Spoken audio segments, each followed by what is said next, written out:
e câinele? Că eu nu-l văd. Dacă voi îl vedeți, scrieți în comentarii. Jos.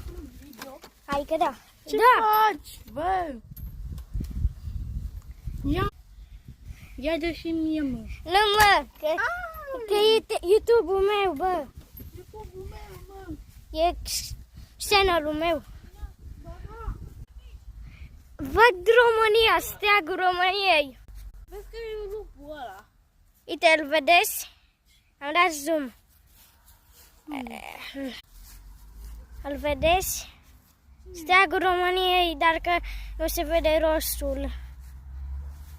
E Ucraina, mă, suntem în Ucraina. Bă! Vezi că te filmezi și nu știi.